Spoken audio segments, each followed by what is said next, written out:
ઔડાનું વર્ષ 2026-27 માટેનું વાર્ષિક બજેટ રજૂ થયું છે. 2101 કરોડનું વાર્ષિક બજેટ રજૂ થયું છે. ઔડાના વાર્ષિક બજેટમાં અનેક જોગવાઈઓ મૂકવામાં આવી છે. ઔડા અને પ્લોટ વેચાણ 1300 કરોડની આવક થશે. રિંગ રોડના 6 માર્ગે રોડ બનાવવામાં આવશે. ઔડા વિસ્તારમાં આવતી TP scheme sewage storm network નાખવામાં આવશે. ઔડામાં આવતા ગામોમાં મિત્ર મિલન કેન્દ્ર માટે 10 કરોડની જોગવાઈ.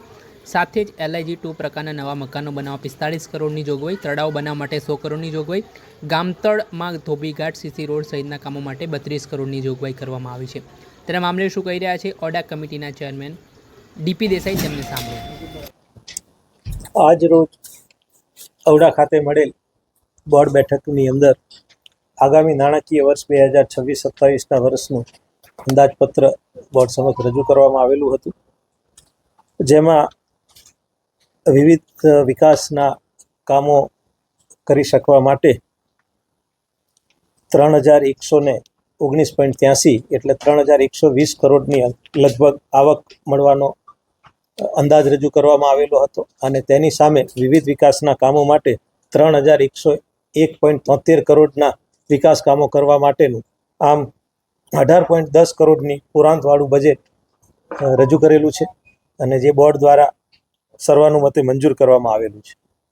જે 3119.83 કરોડની આવકનો અંદાજ કરવામાં આવેલો છે, તેમાં મુખ્યત્વે આવકના સ્ત્રોત તરીકે જે અલગ અલગ વિકાસ પરવાનગી આપવામાં આવે છે, ઇમ્પેક્ટ કાયદા હેઠળ જે ફી વસૂલ કરવામાં આવે છે, એમાંથી 287 કરોડની આવક થવાનો અંદાજ છે. સરકારશ્રી તરફથી જે વિવિધ યોજનાઓ શહેરી વિકાસને લગતી કરવામાં આવે છે, એમાં સ્વર્ણિમ જયંતિ મુખ્યમંત્રી શહેરી વિકાસ યોજના હેઠળ ગ્રોથ સેન્ટરના વિકાસ માટે 113 કરોડ રૂપિયા, જે ADB પ્રોજેક્ટ હેઠળનો જે પ્રોજેક્ટ ચાલે છે, એમાં રાજ્ય સરકાર તરફથી અનુદાન 100 કરોડ રૂપિયાનું મળવાનું છે. રિંગ રોડનું જે અપગ્રેડેશન ચાલી રહેલું છે, એના માટે પણ 100 કરોડના અંદાજ મળવાનો 100 કરોડની સહાય મળવાનો અંદાજ છે. જલજીવન મિશન ની કાર્યવાહી પૂર્ણતાના આરે છે. એ કાર્યવાહીને છેલ્લો કાર્ય પૂર્ણ કરવા માટે 10 કરોડ રૂપિયાનો આવક મળશે. જે આવાસ યોજના બનાવીએ છીએ, એ આવાસ યોજનામાં રાજ્ય સરકાર કેન્દ્ર સરકાર તરફથી ફાળો મળતો હોય છે, એમાં 10.80 કરોડ રૂપિયા મળી અને લગભગ 475 કરોડ રૂપિયાનું અનુદાન વિવિધ યોજના હેઠળ રાજ્ય સરકાર તરફથી મળશે. સત્તામંડળ હસ્તકના જે વેચાણ માટેના પ્લોટ હોય છે, તે વેચાણ માટેના પ્લોટમાંથી 1300 કરોડ રૂપિયાની આવકનો અંદાજ આપણે કરવામાં આવેલો છે. જે આવાસ યોજના આપણે લાભાર્થીને આપીએ છીએ, એમાં પ્રતિ આવાસ દીઠ લાભાર્થી દ્વારા ફાળો આપવાનો હોય છે 5.5 લાખ રૂપિયા. એ આ વર્ષે લગભગ 15.36 કરોડ રૂપિયાની લાભાર્થી ફાળા તરીકે આપણને આવક મળશે. એશિયન ડેવલપમેન્ટ બેંક પાસેથી જે આપણે લોન લીધેલી છે, તે ચાલુ નાણાકીય વર્ષની અંદર અંદાજે 560 કરોડ રૂપિયાની લોનની આવક થશે. રિંગ રોડને જે 4 માર્ગીયથી 6 માર્ગીય કરવા માટેનો પ્રોજેક્ટ કરેલો છે, એમાં પણ રાજ્ય સરકારશ્રીની સ્વર્ણિમ બજેટ યોજના હેઠળ 300 કરોડ રૂપિયાની લોન માટેની આપણે માગણી કરેલી છે, એ આપણને આવક થશે. સત્તામંડળ ખાતેનું જે સરપ્લસ ફંડ વળેલું હોય, એની વ્યાજની આવક પણ આપણને લગભગ 55 કરોડ રૂપિયા જેવી થાય છે. આમ વિવિધ સ્ત્રોત આવકના મળી અને 3119.83 કરોડ રૂપિયાની આવક આપણને થવાની છે. જે મહત્વના પ્રોજેક્ટ જે ઔડા દ્વારા હાથ ધરવામાં આવી રહેલા છે, એને આ ચાલુ નાણાકીય વર્ષની અંદર પૂર્ણ કરવા માટેનું આપણે આયોજન કરેલું છે. સાથે સાથે ઔડા વિસ્તારની અંદર જેટલા ટાઉન પ્લાનિંગ સ્કીમ બનાવવામાં આવેલી છે, તે ટાઉન પ્લાનિંગ સ્કીમની અંદર જે સુવિધાઓ આપણે અત્યાર સુધી નહોતા આપી શક્યા, તે તમામે તમામ ટાઉન પ્લાનિંગ સ્કીમની અંદર સિવરેજ નેટવર્ક, સ્ટોર્મ વોટર અને પાણીની સુવિધા પૂરું પાડવાનું આયોજન પણ આ વખતે આપણા બજેટની અંદર લેવામાં આવેલું છે. જેમાં રિંગ રોડ અપગ્રેડેશનની કામગીરી આપણે ગત વર્ષે ચાલુ કરી દીધેલી હતી. એ જ કામગીરીને ચાલુ વર્ષે આપણે મહત્તમ રીતે પૂર્ણ થાય અને તેમાં પણ આપણે આગામી વર્ષની અંદર, આ નાણાકીય વર્ષની અંદર લગભગ 361 કરોડ રૂપિયાનો એમાં ખર્ચ થશે. ત્યારબાદ ઔડાની વિવિધ ટીપી સ્કીમ, જેમાં મેં આપને કીધું એ રીતે જે અંડરગ્રાઉન્ડ ઇન્ફ્રાસ્ટ્રક્ચર કરીશું, પણ તેમાં રસ્તા બનાવવા માટે પણ ચાલુ વર્ષે 600 કરોડ રૂપિયાના નવા રસ્તા બનાવવાનું આપણે આયોજન કરેલું છે. જે ટીપી સ્કીમો છે તે બધા જ વિસ્તારમાં પૂર્વ અને પશ્ચિમ વિસ્તાર જેવા કે ખોડિયાર, લીલાપુર, જાસપુર, મણિપુર, સાણંદ, પાણેટી, નિદ્રાળ, પૂર્વ વિસ્તારમાં રણાસણ, કરાઈ, અસલાલી, જેતલપુર, બડોદરા, નાંદેજ, બારેજડી, ગેરતનગર એ વગેરે તમામ વિસ્તારોને આવરી લેતી નગર રચના યોજનાની અંદર એસટીપી સાથેની ડ્રેનેજ નેટવર્ક બનાવવા માટે 350 કરોડ રૂપિયાના ખર્ચની આયોજન કરવામાં આવેલું છે. આ ઉપરાંત જે સેમિકન્ડક્ટર હબ તરીકે જે આપણું સાણંદ જીઆઈડીસીની આજુબાજુનો વિસ્તાર જે છે કે જે કલાણા, ખોડા એ ઔડા વિસ્તારમાં ઇન્ડસ્ટ્રીયલ ઝોન સમાવેશ થાય છે, તો એના વિસ્તારની ટીપી સ્કીમમાં પણ આંતર માળખાકીય સુવિધાઓ ઊભી કરવા માટે 100 કરોડ રૂપિયાની જોગવાઈ આપણે કરેલી છે. જે પશ્ચિમના ગોધાવી વિસ્તારની આજુબાજુમાં જે આધુનિક સ્પોર્ટ્સ કોમ્પ્લેક્સનું નિર્માણ થઈ રહેલું છે એ વિસ્તારને પણ સુવ્યવસ્થિત આંતરમાળખાકીય સુવિધાઓ મળે, રસ્તાઓ, વોટર સપ્લાય, સ્ટ્રોમ વોટર એ પણ એ તમામ ટીપી સ્કીમોમાં સેચ્યુરેટ કરવા માટે 275 કરોડ રૂપિયાની આપણે જોગવાઈ કરેલી છે.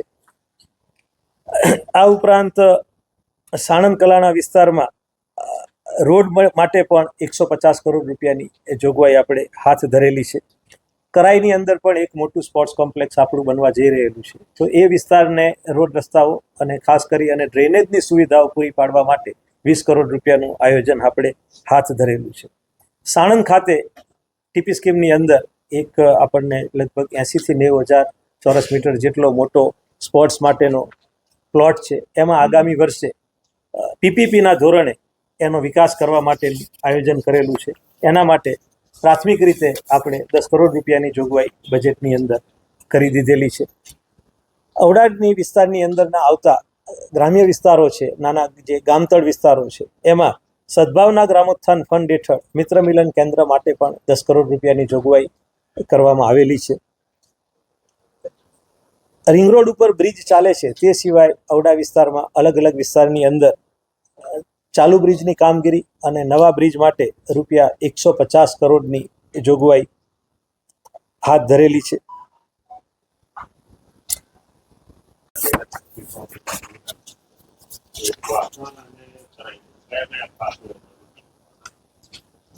જે સાઉથ વેસ્ટ સ્પોર્ટ્સ અરીના વિસ્તાર કે જેમાં પીપીપી ધોરણે અત્યાધુનિક આંતરરાષ્ટ્રીય કક્ષાના જે સ્પોર્ટ્સ સંકુલ બની રહેલા છે, એટલે એને આસપાસની જે ટીપી સ્કીમ જે છે 457 હોય, 429 અને એની સાથે બીજી 3 નવી ટાઉન પ્લાનિંગ સ્કીમ પણ આપણે ગામતળની બનાવવાનું નક્કી કરેલું છે.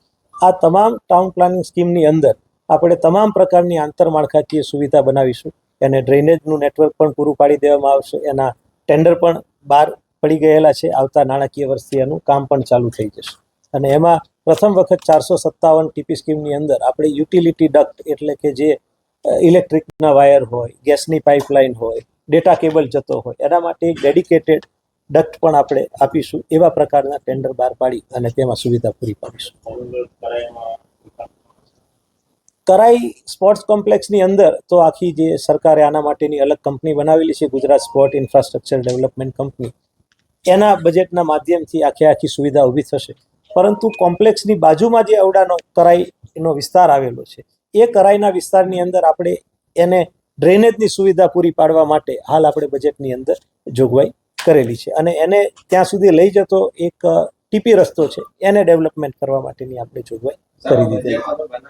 મેક્સિમમ તો તમે એવી રાખી દે પ્લોટ વેચી તો આટલા પૈસા આવશે, નહીં આવે તો સાહેબ કાપવું પ્લોટ વેચાનો તો પ્લોટ વેચવા માટેનો ગયા વર્ષે આપણે જે અંદાજ કરેલો હતો એટલા પ્લોટ આપણે નથી વેચી શક્યા, પરંતુ આવતા નાણાકીય વર્ષની અંદર લગભગ આપણે આ જેટલો અંદાજ કરેલો છે 1300 કરોડ એની નજીકમાં પહોંચી જવાય એ રીતનું આયોજન અત્યારથી આપણે હાથ કરી દીધેલું છે. ગત અમારી જે પ્રાઇસ ફિક્સેશન કમિટીની બેઠક થઈ એની અંદર અમે 17 પ્લોટનું વેલ્યુએશન કરી અને અમે એને વેચાણ માટે માર્ચ મહિનાની અંદર અમે મૂકીશું કે જેથી એની આવક જે છે એ આવતા વર્ષની અંદર અમે મેળવીશું. ગયા વર્ષે તમારું લક્ષ્યાંક કેટલું હતું, એમાં સિદ્ધિ કેટલી? 1300 કરોડમાં તમે જે લક્ષ્યાંક રાખ્યું એમાં કેટલા પ્લોટ? 1300 કરોડના આવક માટે લગભગ અમારું આયોજન 50 જેટલા પ્લોટોની હરાજી કરવા માટેનું છે. એટલે ગયા વર્ષનો લક્ષ્યાંક અમારો 800 કરોડ રૂપિયાનો હતો, એમાંથી લગભગ અમને 450 કરોડ રૂપિયા જેટલી આવક થવાનો અત્યારે સંભવ છે.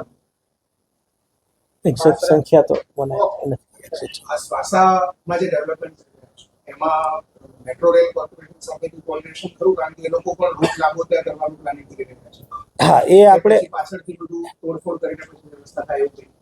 અને એવું તો ના હોય. એમનું એલાઇનમેન્ટ જે છે એનો જે આપણે કોમ્પ્રિહેન્સિવ મોબિલિટી પ્લાન જે છે એની સાથે અલાઇન થાય એ જ રીતનું આયોજન આપણે કરેલું છે. પણ એ મેટ્રોનું કામ મેટ્રો કરે અને એની બજેટરી જોગવાઈ પણ મેટ્રો કંપની દ્વારા છે. પરંતુ સામાન્ય રીતે સંકલન નથી હોતું, જોવા એવું મળે છે રોડ થઈ જાય પછી ગટર ખોદવામાં આવે. આ વખતે આપણે એટલે જ કીધું એક સાથે તમામ ઇન્ફ્રાસ્ટ્રક્ચર હાથ ઉપર ધરીશું. નવી ટીપી બીજો એક પ્રશ્ન છે નાનકડો, કે આપણે આ ડેવલપમેન્ટ પ્લાન બનાવવા માટે તમે ઓલરેડી 2 કે 3 કન્સલ્ટન્ટ ઓલરેડી રાખેલા છે પહેલે, બરોબર? એ લોકો કામ કરી રહ્યા છે. તો અને પાછું ટ્રાન્સફોર્મેશન સિટી માટેની કન્સલ્ટન્ટ રાખ્યા હતા, અને આ ચોથું તમે કન્સલ્ટન્ટ જ કરશે આવી સર્વે. તો સાહેબ જનરલી મારો પ્રશ્ન એવો છે કે અમારા બધાની સમજ એવી છે કે જ્યારે ડેવલપમેન્ટ પ્લાન બનતો હોય તો બહુ બધી એવી વસ્તુ હોય છે જે બિલ્ડરોને ના ખબર પડી જાય. તો તમારે સિક્રેસી કેવી રીતે જાણવાનું? તમે સિટીનો આટલું મોટું ડેવલપમેન્ટ પ્લાન બધું પ્રાઇવેટ કરી રહ્યા. બજેટને લગતું તો નથી, પણ આપને કહું એમનો આખો રોલ જ અલગ હોય છે અને એમને જે સિક્રેટ વાળી બાબતો હોય છે એ એમના માધ્યમથી આપણે તૈયાર નથી કરાવતા હોતા. એ રાજ્ય સરકારશ્રીના સંકલનમાં ના ઔડાનો આ પહેલો ડેવલપમેન્ટ પ્લાન નથી, અગાઉ પણ બનેલા છે પણ ક્યારે નથી આવ્યા. દર વખતે ગઈ વખતે પણ કન્સલ્ટન્ટને પણ હાયર કરીને જ ડીપી બનાવેલો.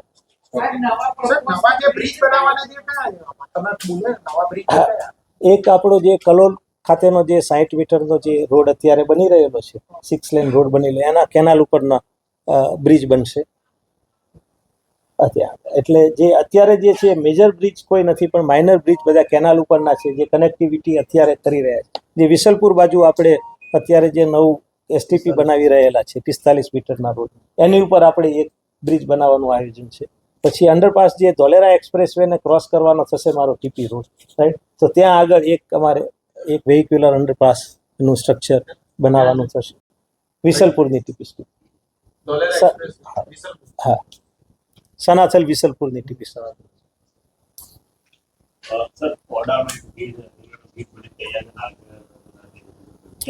આજના બોર્ડ એજન્ડામાં આપે એનો એજન્ડા જોયો હશે. એમાં જે 244 નંબરની ટાઉન પ્લાનિંગ સ્કીમ બનાવવા માટેનો અમે ઈરાદો જે મંજૂર કર્યો છે બોર્ડ, આજે એ જ કાર્યને સંપન્ન કરવા માટે આજે બોર્ડમાં એક એજન્ડા છે.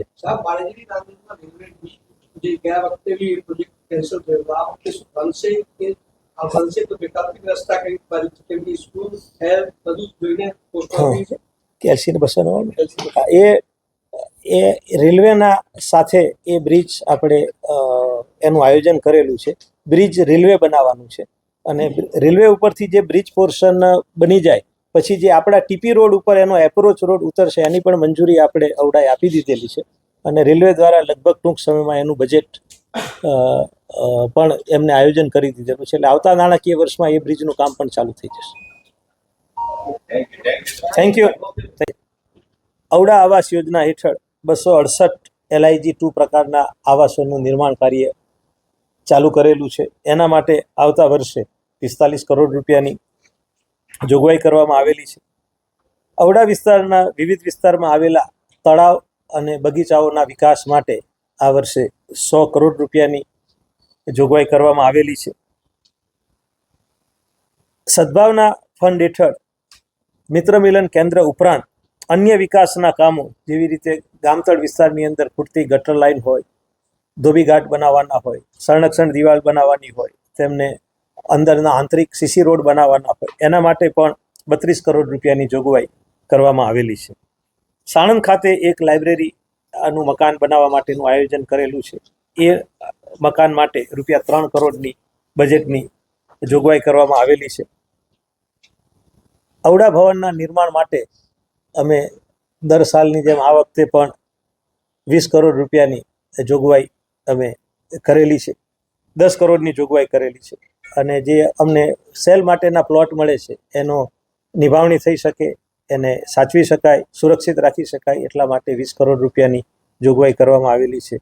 ઔડાના વિવિધ વિસ્તારોમાં ટીપી સ્કીમોની અંદર લાઇટની સુવિધા ઊભી કરવા માટે 2.5 કરોડની જોગવાઈ કરવામાં આવેલી છે. વૃક્ષ રોપણી અને નિભાવણી ખર્ચ માટે 7 કરોડ રૂપિયાની જોગવાઈ કરવામાં આવેલી છે. જે વિકાસ યોજના 2041 ડિક્લેર કરવાની થાય છે, તો એના માટે પ્લાન તૈયાર કરવા માટે અને પ્લાનને સાથે સાથે એનું જે ફિઝિકલ ઇન્ફ્રાસ્ટ્રક્ચર પ્લાન પણ આ વખતે બનાવી રહેલા છે, તો એને તૈયાર કરવા માટેનો ખર્ચ અંદાજે લગભગ 6.5 કરોડ રૂપિયા થશે. એની પણ જોગવાઈ કરવામાં આવેલી છે. આ ઉપરાંત એક રાજ્ય સરકાર દ્વારા ઔડા વિસ્તારની અંદર સાણંદને જે ઇન્ડસ્ટ્રીયલ વિકાસ થઈ રહેલો છે એના માટે સેટેલાઇટ ટાઉન ડેવલપમેન્ટ તરીકે વિકાસ કરવા માટેનું સરકાર દ્વારા ટેન્ડર બહાર પાડવામાં આવેલું છે.